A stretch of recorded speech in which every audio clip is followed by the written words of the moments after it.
La saison 3 de The Boys, attendue le 3 juin sur Prime Video, introduira plusieurs nouveaux super-héros. Voici tous les super confirmés, de Soldier Boy à Supersonic. Dans l'univers de The Boys, les super-héros sont appelés super. L'équipe des Boys, avec Yogi Campbell, Jack Quaid, Billy Butcher, Karl Urban, et les autres, poursuit le combat contre les Seven, soit la plus grande équipe de super-héros du monde, dirigée par l'entreprise Vought International. Plusieurs nouveaux personnages dotés de pouvoirs arrivent dans la saison 3. Présentation Soldier Boy incarné par Jensen Ackles, Supernatural, c'est le nouveau super le plus médiatisé de la saison 3. Soldier Boy était à l'origine un héros pendant la Seconde Guerre mondiale, mais Vought a fait appel à lui des décennies plus tard pour raviver un symbole du patriotisme américain. Il est le leader de Payback, une autre super équipe de cet univers. Alors qu'il est considéré comme un boys tout patriotique dans la veine de Captain America, Soldier Boy manque de courage et de témérité, au point de mouiller son pantalon au combat. Ses pouvoirs sont relativement standards. Force, vitesse, agilité surhumaine, etc. Il est néanmoins habile au combat et utilise un bouclier marqué d'un aigle pour se protéger. Cependant la série est susceptible de changer la trame de fond et la personnalité de Soldier Boy, mais il sera l'un des personnages principaux présentés dans la saison 3. Cela inclura des flashbacks sur ses jours à la tête de Payback et sa participation à bâtir l'empire de Vought.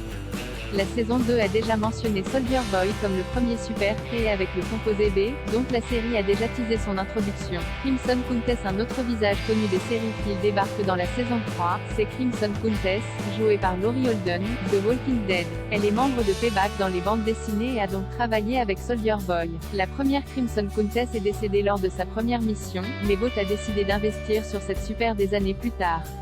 Elle a des pouvoirs liés à la chaleur qui ont mené à des comparaisons avec Scarlet Witch.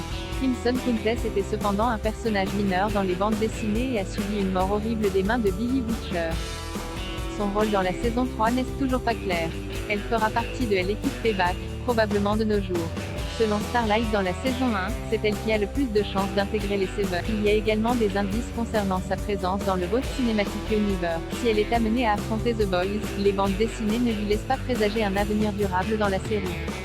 Supersonic Drummer Boy. La saison 3 remodèle un personnage des comics connu sous le nom de Drummer Boy en le présentant sous le nom de Supersonic. Miles Gaston Villanueva jouera Drummer Boy, rebaptisé Supersonic après une longue cure de désintoxication dans les centres de bien-être de Vought. Drummer Boy était le co-leader des Young Americans avec Starlight dans les bandes dessinées, et les deux entretenaient une relation amoureuse, mais pas sexuelle.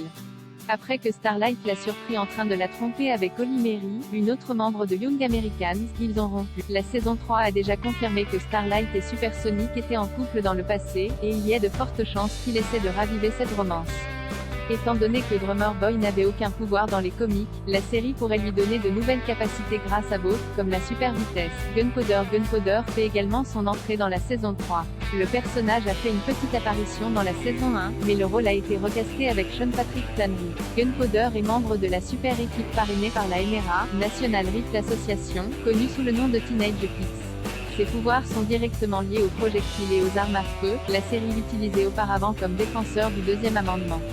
Le rôle de Gunpowder dans la saison 3 n'a pas encore été révélé, mais il pourrait être un ancien membre de Teenage Kicks ou de Payback, et l'équipe de Soldier Boy. Blue Hawk est lui aussi un nouveau venu dans la saison 3.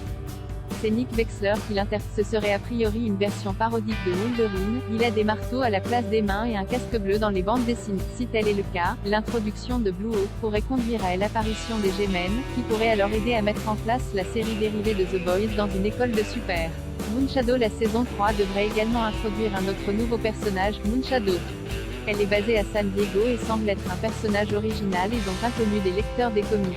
Les pouvoirs de Moonshadow n'ont pas encore été révélés, mais elle a été présentée dans l'édition de septembre de Seven en 7 avec Cameron Coleman, une émission qui fait partie de l'univers de The Boys. Moonshadow est décrite comme une défenseuse du body positivisme, qui gagne en popularité à mesure que le taux de criminalité à San Diego diminue. Il est possible que Moonshadow figure sur la liste de Vought pour rejoindre les Seven après le décès de Stormfront afin d'apporter plus de diversité à l'équipe de super-héros la plus célèbre de la série. Billy Butcher fait étonnamment partie de la liste des nouveaux super de la saison 3. Dans la bande-annonce, il est vu en train de prendre une variante du composé B, fournie par Phil Maher. Elle lui offre la drogue pour lutter, vraisemblablement, contre le protecteur alors que les Boys tentent de trouver une mystérieuse super-arme capable de démolir définitivement l'antagoniste principal. Billy prend le composé B et est montré utilisant ses yeux laser pour semer le chaos et la destruction, comme Billy Butcher est connu pour le faire. Bien que Billy ne soit pas techniquement un super, il a à présent des capacités dignes d'un super dans la saison 3, même si ce n'est que pour un temps limité. Et si cela semble nouveau pour certains, Billy Butcher a des super pouvoirs dans les bandes dessinées.